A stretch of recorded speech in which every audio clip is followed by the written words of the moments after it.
분주해 보이는 한 사무실의 모습. 일반적인 회사 같기도 한 이곳은 사실 저승입니다. 아니, 더 정확히 말하자면 저승으로 떠나기 전 일주일간 머무는 중간역 림보라 부르는 곳이었죠.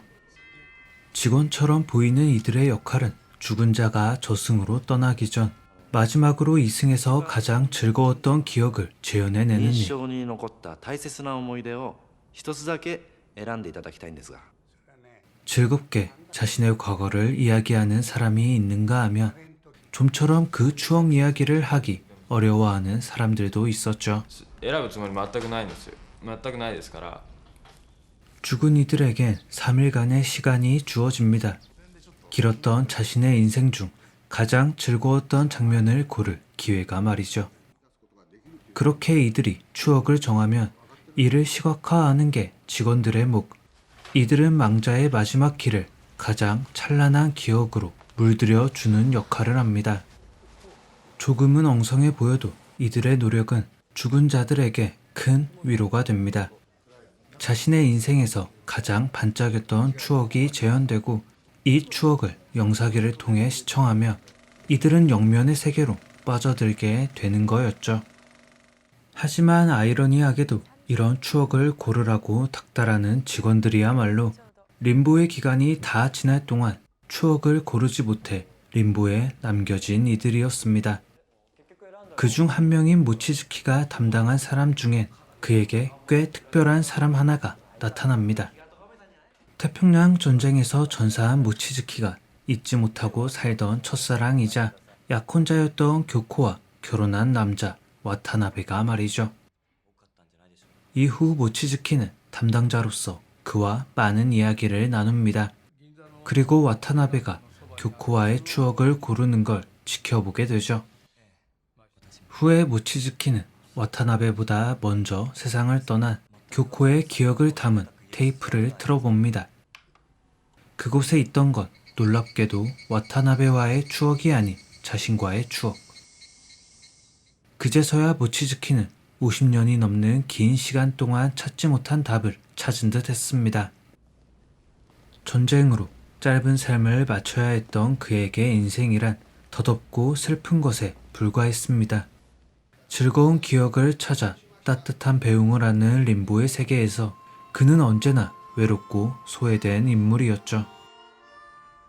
하지만 자신의 약혼자였던 교코의 추억 속 가장 큰 행복은 모치즈키를 향해 있었습니다. 물론 그녀의 행복 중 대다수는 자신보다 오랜 시간을 보낸 와타나베의 것이었을 겁니다. 아무리 열렬히 사랑하진 않았다 하더라도 길었던 인생에서 많은 행복은 와타나베와 보낸 시간 속에 있었을 테니 말이죠. 그럼에도 그녀에게 가장 큰 그리고 가장 강렬했던 기억은 모치즈키의 것이었습니다.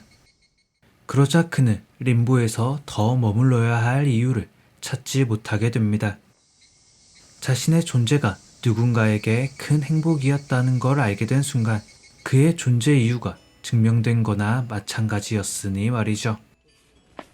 이 사실에 가장 크게 상심한 건 시오리입니다. 나이를 먹지 않는 림보의 세계 속 시오리는 모치즈키에게 호감을 가지게 됩니다. 죽은 자와 살아있는 자의 경계, 어디쯤 있는 이 공간에서 영원히 산다라는 말이 적당할지는 모르겠지만 아무튼 이곳에 계속 머문다면 이들은 영원한 행복을 꿈꿀 수도 있었을 테죠.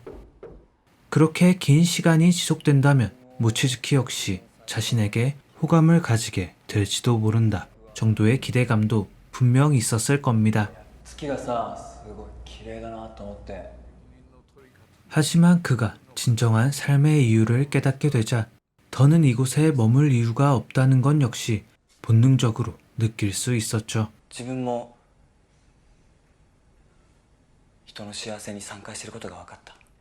당연히 교코와의 행복했던 한때를 돌아보며 이곳을 떠날 거라 생각한 시오리. 하지만 모치즈키가 선택한 건 다른 기억이 아닌 림보에서의 삶이었던 어제의 세트장이었습니다. 그가 다른 즐거운 추억이 아닌 어제의 세트장을 고른 데에는 여러 이유가 있었을 겁니다. 교코의 진심을 알게 된 것이 어제의 세트장이어서도 맞겠지만 이승에서의 삶의 2배가 넘는 50년이라는 긴 시간 동안 수많은 사람들을 만나고 헤어진 세트장은 그에게 진정한 행복이 무엇인지 깨닫게 해주는 공간이었습니다. 그리고 이루어지진 않았어도 자신을 특별하게 생각하는 시오리의 마음을 확인할 수 있는 공간이기도 했죠. 단지 교코와의 추억만 가져가기에는 아쉬웠던 모치즈키가 가장 많은 것을 얻을 수 있는 기억이 바로 어제의 세트장이었습니다. 그래서 담담히 그는 어제의 세트장에서 자신의 마지막을 기록합니다. 더 이상 중간 어디쯤에 머무는 게 아니라 영원한 안식을 누리게 된 거죠. 죽음의 얼굴은 저마다 다를 것이라 생각합니다. 누군가는 행복한 기억 중 하나를 고르느라 애를 먹는가 하면 누군가는 불행했던 인생 속 없는 행복을 쥐어짜느라 고생할 수도 있으니 말이죠. 그 과정에서 행복을 찾지 못한 이는 제대로 된 죽음을 맞이할 권리도 빼앗겨 버립니다. 어떤 걸 선택해야 하는지도 모른 채 좀비처럼 림보를 떠도는 이 직원들 같은 사람들은 말이죠. 그들은 범민의 시간을 오랜 기간 지내게 됩니다. 하지만 감독은 이들에게도 따뜻한 시선을 보내는 걸 주저하지 않습니다. 주어진 일주일의 시간이 지났음에도 이들에겐 자신의 인생을 되돌아볼 시간이 무한정 주어집니다. 그 시간 속에서 진짜 삶의 의미를 찾게 되면 언제든 떠날 수 있고 찾지 못한다면 계속해서 선택의 기회를 제공하니 말이죠. 이 무한한 쳇바퀴 속에서 사람들은 또 다른 관계를 정립하기도 하고 누군가의 행복이 되어주기도 합니다. 이는 행복한 삶을 지내오지 못한 사람들에게도 행복할 수 있는 추가적인 권리를 주는 동시에 진짜 행복이 무엇인지 생각하게 만드는 과정이었습니다. 어쩌면 너무 당연해서 어쩌면 잊고 살던 행복이란 삶의 조각은 쉽사리 눈에 띄지 않을 수 있기 때문이죠.